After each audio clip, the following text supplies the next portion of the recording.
dum, bum bum dum, bum bum dum, dum bum dum. There is something that I see in the way you look at me. There's a smile there, so true, in your eyes. What an unexpected way, on this unexpected day, could this be where I finally belong? It is you I have loved all along. Did you know that's how that song goes? Hello everybody, Scotch here, and welcome to my top 10 favorite Dreamworks movies. I recently, just today, recorded a session where I thought about my top 10 favorite Pixar movies with the recent success of Soul. So now I'm going to look at another animation studio who have been making some equally astounding movies for the animation medium. And that is Dreamworks. The competition used to be between Disney and Warner Brothers. In terms of television, Warner Brothers seemed to have won. In terms of movies, Disney seemed to have won. But Dreamworks has had an interesting history. I mean, quite recently, Shrek has been stapled as one of the most important movies in all of history. So, that's quite an accomplishment.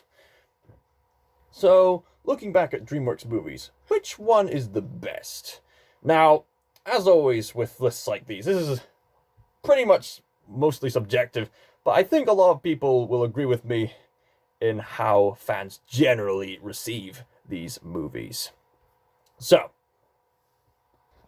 I also have this special rule.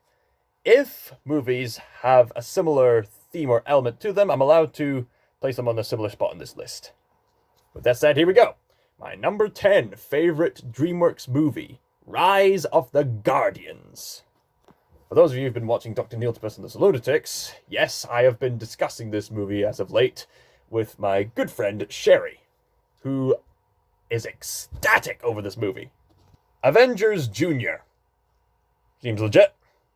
We see the well-known spirit creatures of Santa Claus, the Easter Bunny, the Tooth Fairy, the Sandman, who is an icon in America but not so much here in the UK, and Jack Frost, all coming together to stand up against the boogeyman himself, Pitch Black.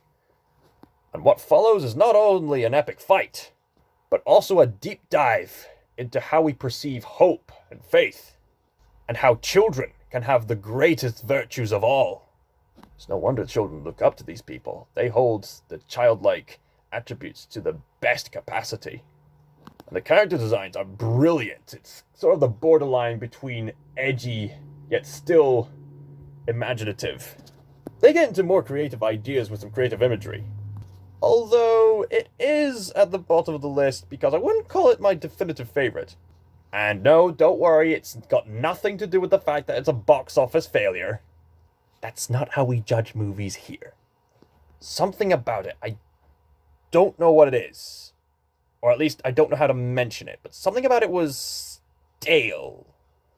Or, in more simple words, not as good as some of the DreamWorks other movies. But still, I appreciate the efforts gone into this movie, and maybe there's hope for a sequel in the future. Who knows? Number 9, The Road to El Dorado. In the past, I probably would have put this much higher on the list. But thinking about other films deeply, I find other films not only funnier, but also more thought-provoking in a sense, but I'll get to that later. The Road to El Dorado is a really fun movie, and definitely quotable. Tulio and Miguel are one of the best buddy duos that I've seen in movies. The way they're written, the way the actors improvise their lines, the way they work off each other is hysterical. Even though one or two of them can say a bit of rough language, which is why it's down here on the list. The film does an excellent job at making these rascals likable. Well, don't blame me, I blame you. And you worry too much. No, I worry the exact right amount. You can never worry too much. And a lot of people are sick and tired of the lie reveal story. That's what was wrong with Rise of the Guardians. That's what it was. But El Dorado does something different. The quote-unquote liars kind of succeed. but there's kind of a feeling of regret that comes along with it. By the end, it's not dwelt on too much. Actually, they make a big sacrifice, which helps the characters to grow. And animation can be pretty. And I know some people can nitpick on the way the animation is made. Some say it should have been more cartoony to sell the jokes.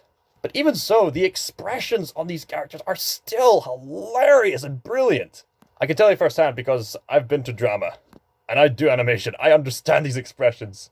There's a scene where Chell is trying to get them to play along with something. She makes a face like... I don't think there's much else to say, but... Tons of gold for you, hey! Tons of gold for me, hey! Tons of gold for me, hey!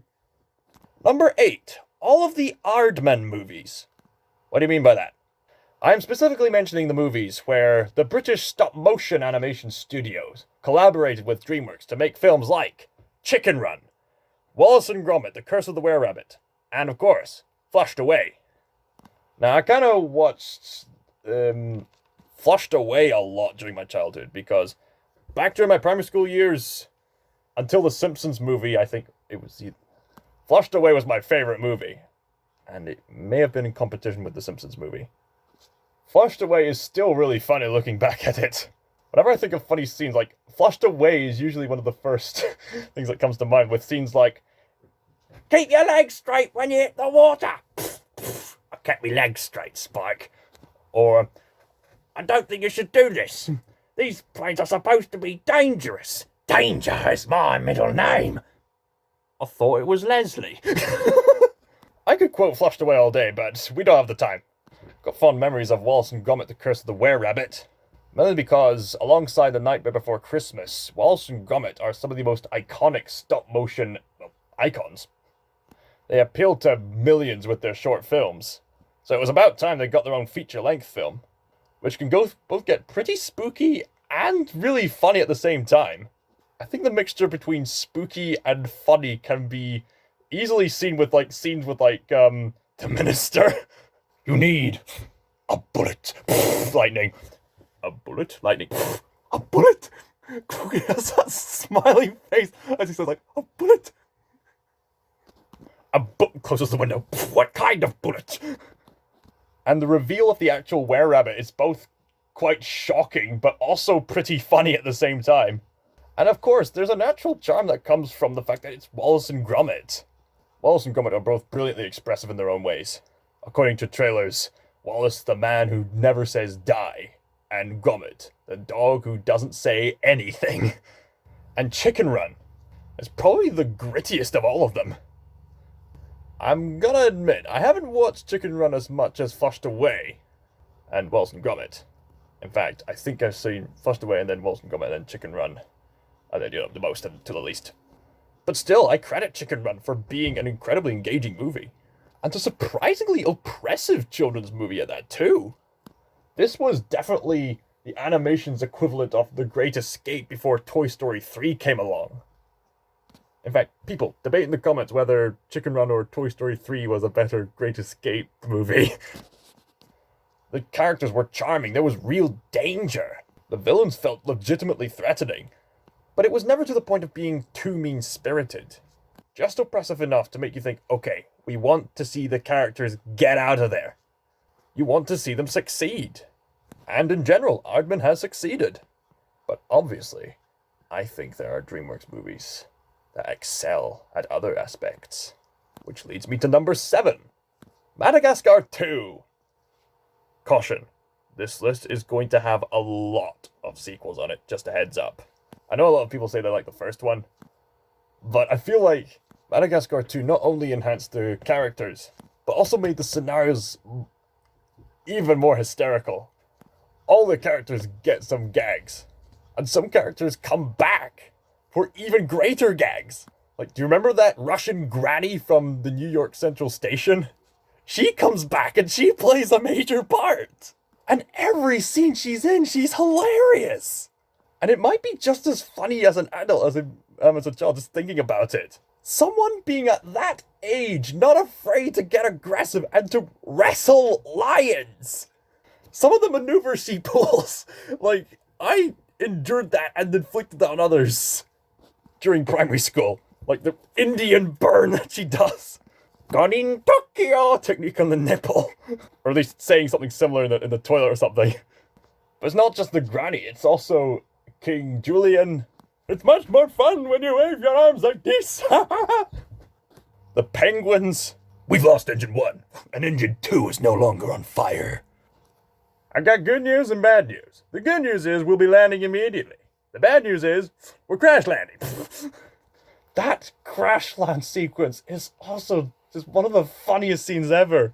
And it's even funnier near the climax where Skipper goes, Rico, you've had your fun, now pull up. Rico intentionally made the plane, sink down. That is so funny. Even the apes. Now, about maternity leave. Maternity leave? You're all males.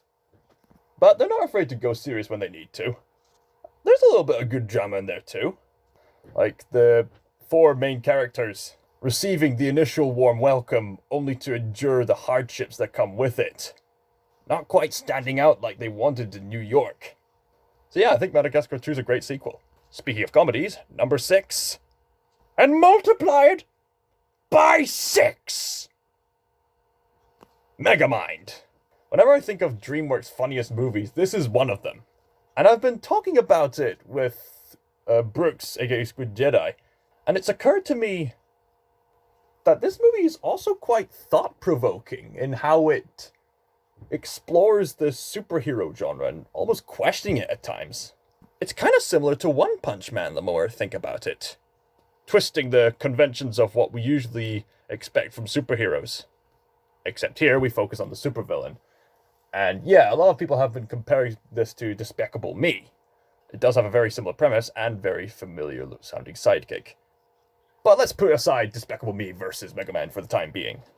Megamind delves deep into themes of destiny. And it basically says, it's not necessarily the path that's immediately given to you that defines who you are. Or, it's not the path that's immediately given to you that you should be encouraged to immediately take. But it's the path that you choose that defines who you are. It just so happened that the hero and the villain in this scenario chose the path that was immediately given to them. Megamind was an outsider, so he embraced being an outsider by becoming a villain. And when it seems that he's destroyed his arch nemesis once and for all, what does he do then? We once again come across the biblical conundrum of all is vanity. Once we fulfill our goals, what then? We're left empty.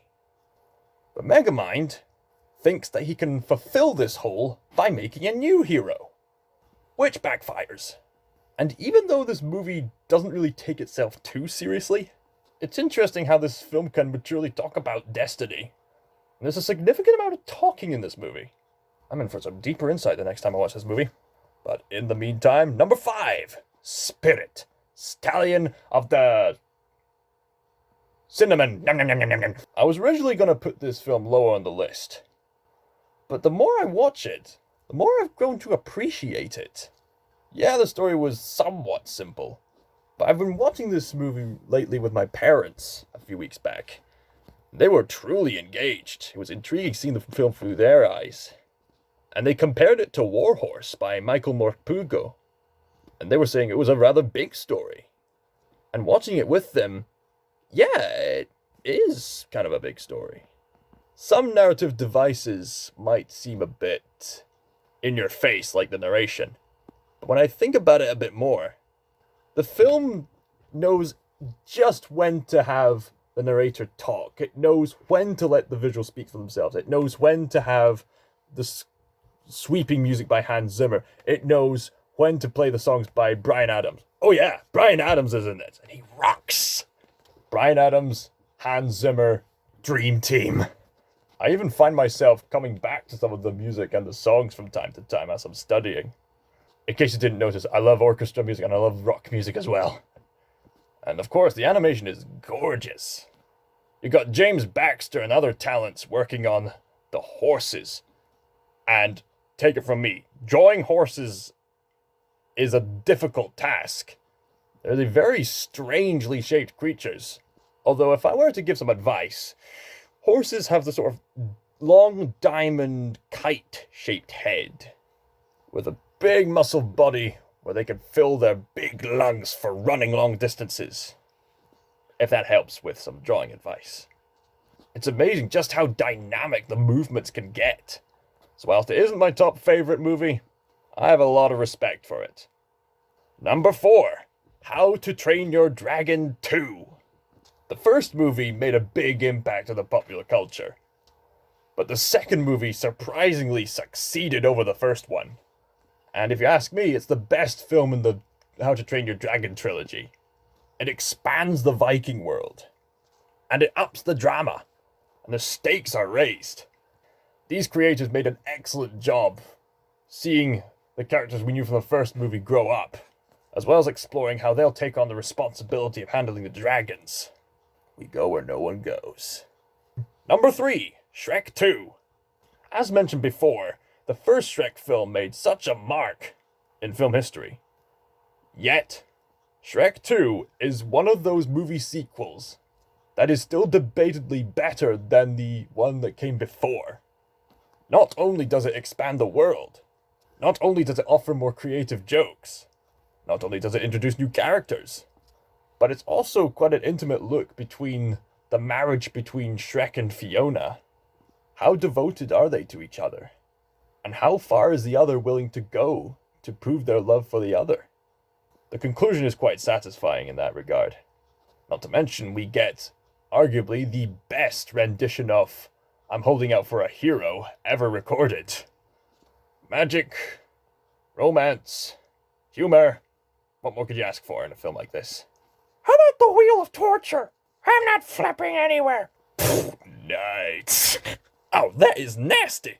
Number 2, Kung Fu Panda 2. Skadoosh. Yeah, exceeded over the original, blah, blah, blah. So why put this over Shrek 2? Or How to Train Your Dragon 2? 2 words. Personal growth. Not only is this a bigger scaled adventure, this is also a story about confronting inner demons and nightmares of the past. You know, people say that we could never make the perfect movie, but we can make the perfect scene. With Shrek 2, it was the holding up for a hero scene. With this movie, it's where Po finds out the truth and has to learn how to move on. Many tears were shed from many a people watching that scene. It's one of my personal favorite scenes in movie history, to be honest. And it's mainly because the villain is much more intimidating. It's really interesting that in the first film, Po had to overcome his physical limits. And by now, he's the Dragon Warrior. He can pretty much beat anybody. But this villain plays with his mind. I recommend you go watch it, but you probably have already. And I might as well wrap up this video. Do I even need to mention what my number 1 is? You know my taste in movies. Yes, wrap it up. Wrap it up. Just time to get the washing out. Rather, washing in because it's quite frosty. Yeah. I mean, maybe it's slave work, but maybe we'll, get to the promised land someday. I mean, miracles can happen when you believe. Yeah, no hope is frail. It's hard to kill. You know my taste in animation. I like to take animation more seriously. Come on. You know which one it is. Do I even have to mention what it is? The film speaks for itself. Even people of other beliefs love this movie. That says a lot about its quality. Enough said. You're a smart audience. I'll let you figure it out for yourselves. Right. Okay.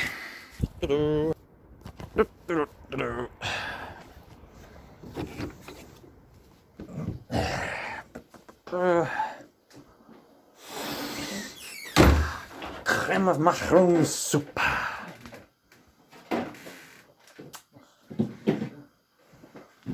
Pardon me. Just gonna fold the clothing. I'll fold it in this room. But, oh no. Oh no.